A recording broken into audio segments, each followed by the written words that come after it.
Hello and welcome into another episode of Locked On Wolves. Today on the show, we talk all things Las Vegas Summer League. The Wolves fell again, but the players that are arguably the most important on the summer roster played well. So I want to talk key takeaways from that game. Plus, the idea of balancing the roster further with some end of the roster type trades. What positions could the Wolves be looking for? Who is most likely to be traded? We'll close the show with that today. Welcome in. You are Locked On Wolves. You are Locked On Timberwolves, your daily Minnesota Timberwolves podcast. Part of the Locked On Podcast Network. Your team every day.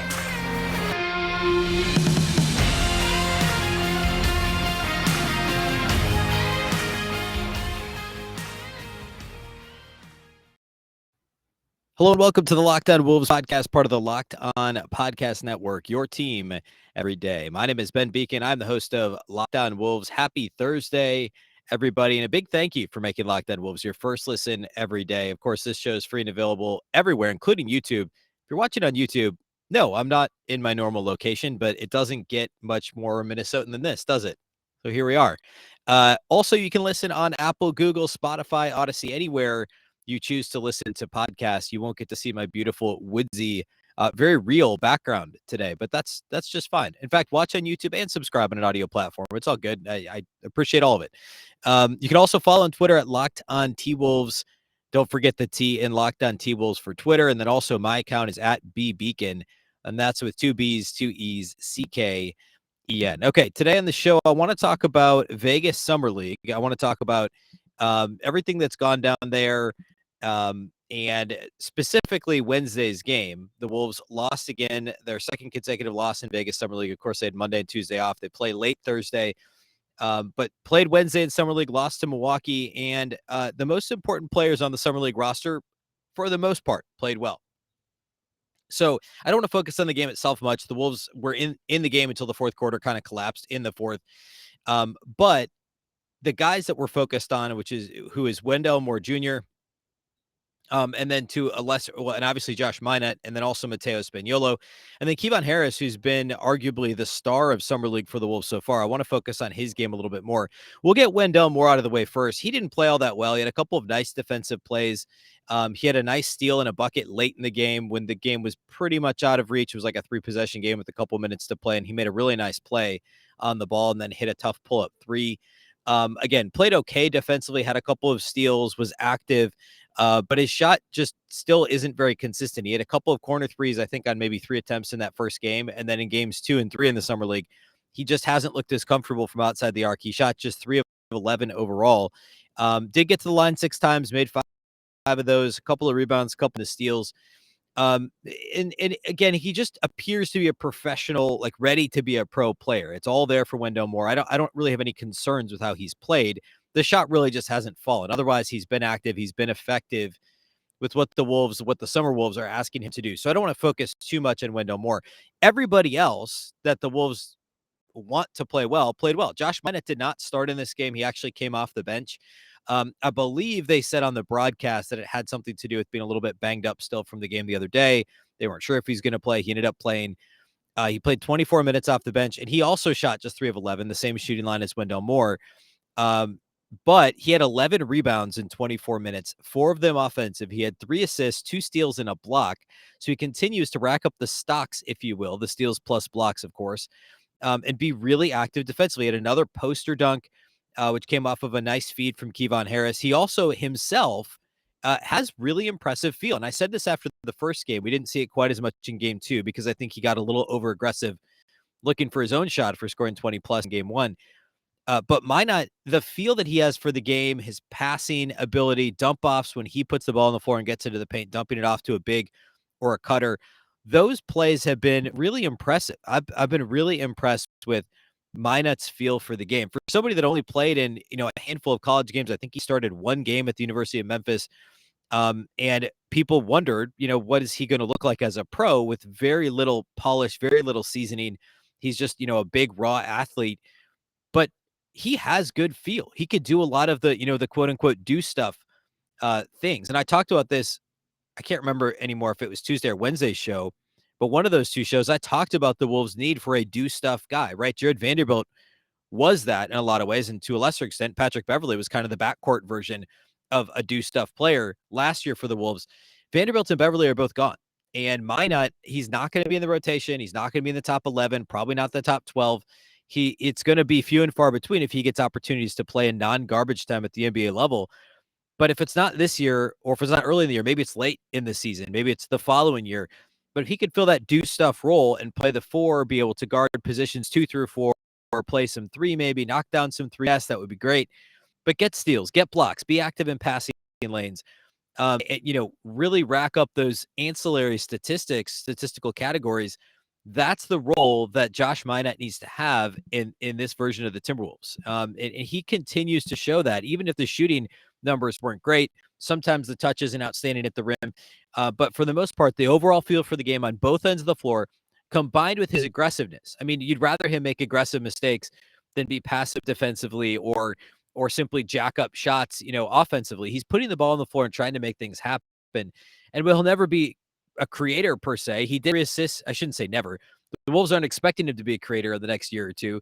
He did have 3 assists, albeit also 3 turnovers in 24 minutes. He did again commit 6 fouls. I think he had 7 or 8 fouls in the game the other day. Remember, you need to, I think, commit 9 personal fouls to foul out in Vegas, which, to foul out in Vegas. I mean, Summer League. I mean, I just felt like that was just generally applied to Las Vegas.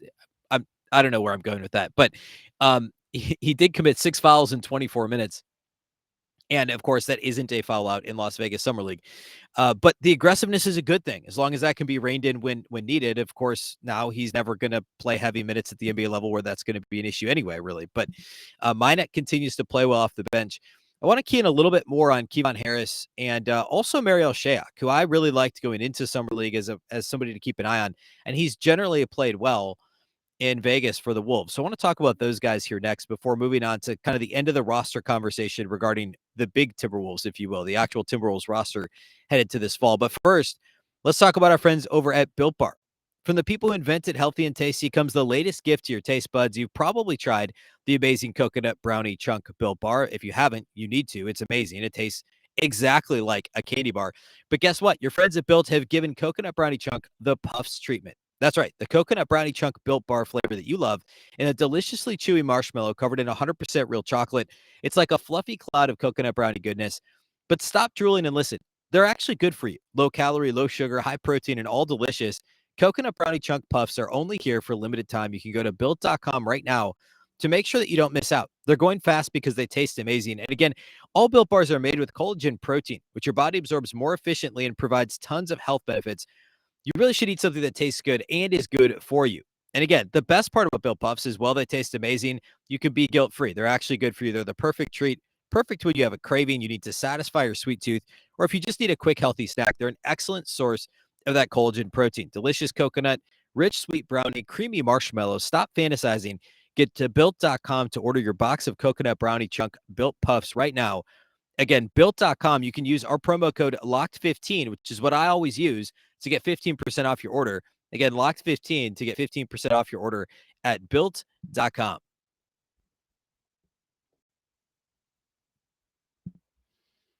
All right, let's continue this Summer League conversation. Let's talk about Kevon Harris first, because I think without question, he's been the standout player of summer so far. And I broke him down a little bit. I did a full segment, maybe 2 segments on him prior to Summer League kicking off, because he's somebody that had some professional experience and had been on NBA rosters previously. Remember, he was with Toronto, played for the Raptors 905 Raptors, or whatever their G League team is called. Had played briefly in Croatia, had put up some numbers for the Raptors. Going back a half step further, he played 4 years at Stephen F. Austin, was a starter for 3.5 of those years, averaged over 17.5 points per game over his final 2 seasons in college, shot 41% as a senior from 3, 39.7% overall across 4 years at Stephen F. Austin. So he can shoot the ball. He's got an NBA body, a wingspan that is, I think it's about 7 feet, if I recall correctly. So a big, relatively athletic. He's not like an ultra athletic player, but he's got plus athleticism, if you will. Again, good NBA body and collegiate experience. He went to the Raptors and played in the G League last season, played in 11 games, starting 7, averaged 14 points a game, shot 40.7% on threes, 54 attempts, so about 5 attempts per game, and he was just under 41% from three. Checks all the boxes, right? Three's big, has enough size, athleticism, the ability to guard multiple positions. So what's the knock on Kevon Harris? Well, there isn't really anything in terms of like a major hole in his game. He's just kind of adequate at many things, right? He's an okay defender. He can put the ball on the floor. He can create a little bit, but he's really more of a point forward type player that theoretically can guard twos and threes and maybe even some fours. So far in Summer League, the only thing I've really noticed that looked good for him is consistency with decision making on offense and consistency with staying in front of guys defensively. He's gotten beat off the dribble a little bit. In this particular game against Milwaukee, the Summer League Bucks, he shot 6 of 15 from the floor and 3 of 7 outside the arc, had a really nice deep three at one point, probably like a 28-footer. 5 rebounds, 4 assists, a steal, and a block. Only 1 turnover in 29 minutes of play. So a solid all-around game for Kevon Harris. 16 points on those 15 shots. You'd like him to be a hair more efficient. He only got to the line once, shot 2 free throws, made 1. But we saw the poster dunk in the first game, the and one, a couple of other nice and ones, some feel offensively. Even though he's inconsistent, he has these flashes where he makes the absolute right and dynamic decision, like the dump off pass to Minott for the poster dunk in this game against the Bucks.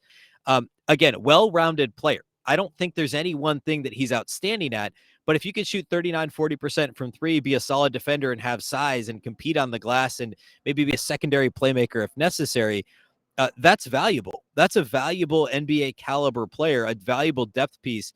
There's some clamoring now for him to get a look at a two-way deal. Right now, the report after the draft was that he was an Exhibit 10 player, which if you're not familiar, that means he gets a bonus for being an Exhibit 10 signee.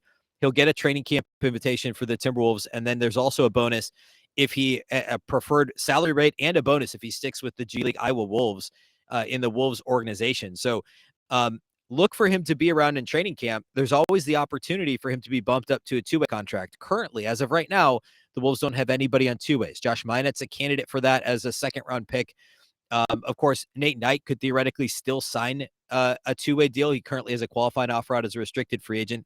We saw that with Jordan McLaughlin 2 years ago. He spent a second year on a two-way deal, which you can do. So that's a possibility. We haven't heard anything else about Nate Knight's status or about what the Wolves are thinking with Minott. Surely they're leaving their options open now. And I want to talk a bit more about Nate Knight to close the show. I want to talk about the end of the roster with the front court versus the back court and the roster balance actually looks like. But there's a chance Kevon Harris could land a two-way deal, or if the Wolves choose not to fill those slots this quickly, then he could just show up to camp on that Exhibit 10, essentially, again, like a preferred walk-on in a sense, kind of sort of at the NCAA level.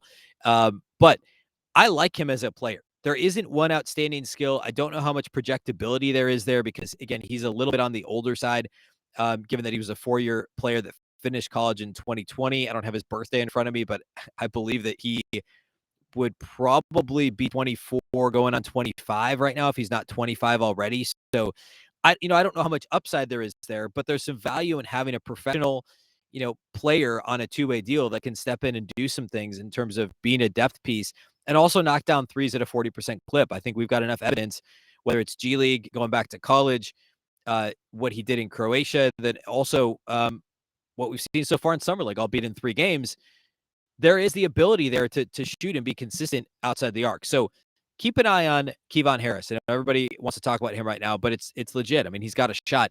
The other name, though, that nobody's really talking about is Mariel Shayok, who was a two-way player for the Philadelphia 76ers and played in some games with them a couple of years ago, I believe. Shayok did. And he had a really good first game, a little bit more of a quiet second game, and a well-rounded third game against the Bucks. He scored 11 points on 8 shots, 4 of 8 shooting. He was 1 of 4 outside the arc, had a nice corner, I guess it was from the wing, a nice slot 3, a difficult kind of off-balance fadeaway. 4 assists, 3 steals, 2 blocks in 22 minutes, and 0 turnovers. A couple of rebounds as well. So a nice line. He is kind of your prototypical, ideally he's your 3-and-D, bigger body type guy, should be able to guard 3s and 4s comfortably. I don't think he's quick enough laterally to really guard 2s, but should be a little bit switchable, the ability to be a true 3-and-D guy. Another player with probably not a ton of upside, although he's younger than Kevon Harris.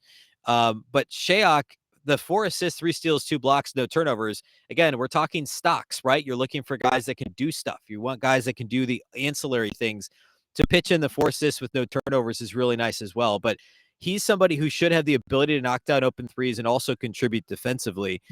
So I really like the idea of Mariel Shayok as a possible two-way player as well. I believe he's still in a year where he's eligible to be a two-way contract signee, or perhaps he gets a look as a non-roster invitee to training camp. Maybe he ends up on the Iowa Wolves, or maybe there's some sort of a partially guaranteed deal that they are able to offer him. So we'll see what that looks like here moving forward. But keep your eye on Mariel Shayok. I think he's a really intriguing piece on of the Summer Wolves team, and somebody that has some pro experience, saw NBA action with the Sixers, and nobody's really talking about him. He's not, I guess, exciting because he's kind of been around a little bit, but there's something to be said for that. So keep an eye on Mariel Shayok to be sure. All right, I want to close the show by talking about the end of the Timberwolves roster. Nate Knight, Naz Reid, what does the front court depth look like? And are the Wolves looking to roster balance further? Let's explore that here next.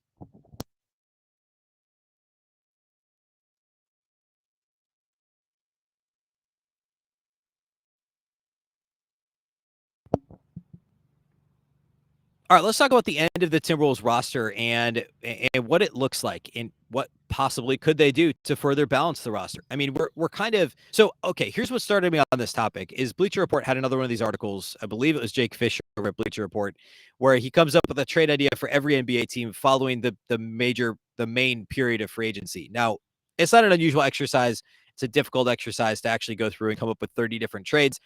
The one trade the Wolves are mentioned in is the trade, I guess, assigned to the Wolves, if you will, is Naz Reid being traded to the 76ers for Shake Milton. And the reasoning being the quick, kind of two paragraphs that Bleacher Report provides is that the Wolves have a strong front court defensively. They, Gobert and Towns are going to eat up all those minutes, and they could use some more perimeter offense is the thought process here. Shake Milton is kind of a microwave type scorer. He's been a good 3-point shooter in the past. I believe I got it right here. I think he was only like 33% last year. Yeah, 32% last season, but 35 the year before that, 43% the year before that. So for his career, he's 36.1%. So he's a streaky shooter, but he's right around league average for his career, Milton is. But he can also create a little bit, create his own shot. Only about a third of his shot attempts last year came from outside the arc, so he has the ability to do actually a little less than a third of his shot. So he can score off the bounce. I don't agree with the characterization, though, necessarily. I would say you're looking for actually what Shayok and Kevon Harris, Kevon Harris, who I just talked about last segment. Those guys are more well-rounded than Shake Milton. Obviously, Milton's got 4 years of NBA experience under his belt. But Shake Milton's not as much a spot-up shooter and defender. He's not a great defender. He's not a great spot-up shooter. He's fine, right? He's fine at that. You'd rather have somebody who can defend a little bit more like a Shayok, potentially, with some upside there, or do more things like Kevon Harris. Shake Milton doesn't really answer those questions, because if you want somebody that's a well-rounded 3-level scorer that can go get a bucket, I mean, Jaylen Nowell, right? He's the guy if you're looking for somebody to do that.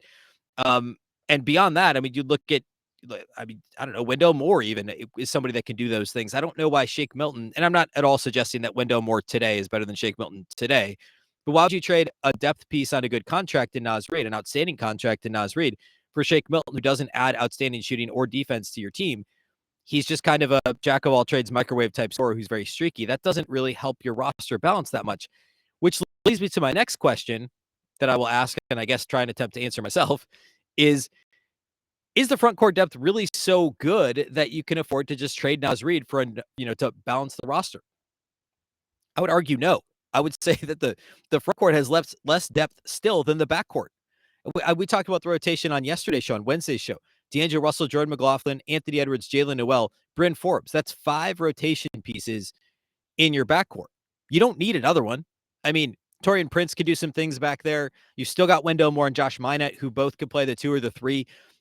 So you're set. You don't need to acquire another guy who's going to expect minutes and be a 6-man type. In the front court, you only have Karl-Anthony Towns, Rudy Gobert, and Naz Reid. Obviously, Kyle Anderson's going to play heavy minutes at the 4. I think that's going to be his primary role with the Timberwolves this year, but he's not going to play the 5, and he's not really a full-time 4, as same with Taurean Prince and Jaden McDaniels. All 3 of those guys are 3/4s, at least in the case of McDaniels and Prince, are better at the 3, and Kyle Anderson is not going to play, 25, 30 minutes at the 4.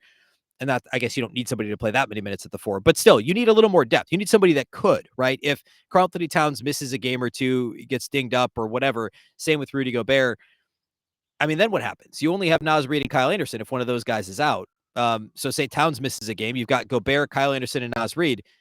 And then I guess Jaden McDaniels and Taurean Prince are playing the 4, and then it depletes your depth on the wing.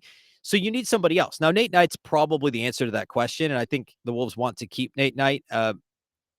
Chris Finch has talked highly of him continuously over the past year plus.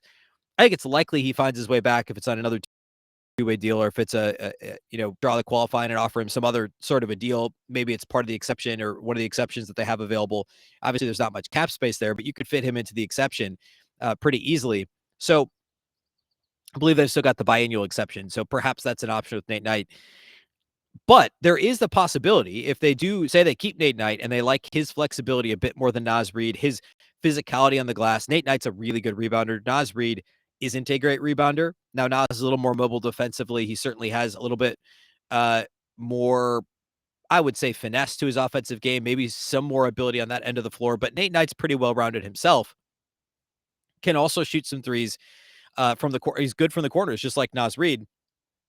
And he's much better on the glass. So I could totally see them keeping. In fact, it wouldn't surprise me at all if they keep Nate Knight, whether it be two-way deal, match an offer, or whatever that might be. I don't know that a big offer is coming for Nate Knight at this point, but find a way to keep him on the roster.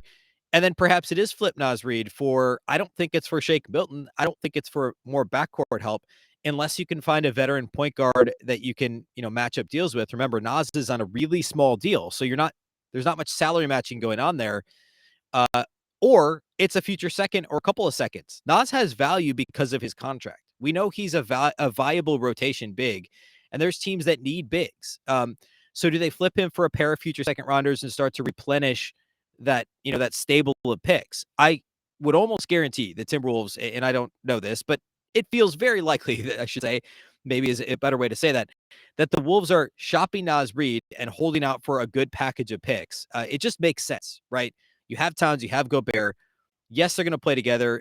Yes, you're going to stagger their minutes somewhat. But when they're staggered, who's at the 4? Well, it's Kyle Anderson or Taurean Prince or perhaps Jaden McDaniels. Maybe down the road it's Josh Minott. I don't know. But it's likely not Naz Reid. I don't think he's playing next to Towns or Gobert very often. I think right now he's very clearly the third big. And by third big, I mean the third 5, who was not going to play that much at the 4, except for, pending matchups. So if Nate Knight is back officially, look for the Wolves to try and trade Naz Reid. And perhaps there's some, I don't know. It wouldn't surprise me if they're waiting to pull the trigger until they know what's going on with Knight. Or maybe they're holding out for a better array of picks in return. I shouldn't say array. There's not going to get more than probably, they could get 2 second rounders. I mean, Naz Reid's contract is really reasonable. And of course, whichever team trades for him has the ability to then extend him. And Naz Reid's a good player. So keep an eye on that situation. Keep an eye on the front court depth and what the Wolves may try and do. It would not surprise me at all if some movement happens there. And again, a lot of it depends on Nate Knight's situation. But I think that's really intriguing. I do not think they will trade Naz Reid for Shake Milton or anybody else that's going to be like a perimeter scorer or anything like that. There's plenty of perimeter scoring on this team. D'Lo, Anthony Edwards, Jalen Noel. They're shooting. Bryn Forbes, Taurean Prince, Jaden McDaniels are 3s, not 2s. But like all those guys, those interchangeable parts, do not scream, hey, we need Shake Milton on this team. We need some more bench scoring. I don't know that that's necessarily a need right now for this roster. Okay. That's all we have for you today. Thanks again for listening to Locked On Wolves and for making us your first listen each and every day. It's greatly appreciated. A reminder, you can watch it on YouTube. You can also listen on any of your favorite audio platforms. You can follow on Twitter at Locked On T-Wolves or at Beecken with 2 B's, 2 E's, CKEN. Of course, the Locked On Wolves podcast is part of the Locked On Podcast Network. The Locked On Podcast Network is your local experts on all the biggest stories. And a reminder, you can make your second listen each and every day, the Locked On NBA Show. Get up to date on the latest news and rumors in just 30 minutes every day with Locked On NBA. Locked On NBA is your daily NBA update in just 30 minutes. We'll be back tomorrow for the Friday show. We'll talk to you then. Once again, I'm Ben Beecken. This is the Locked On Wolves podcast, and we'll catch you next time.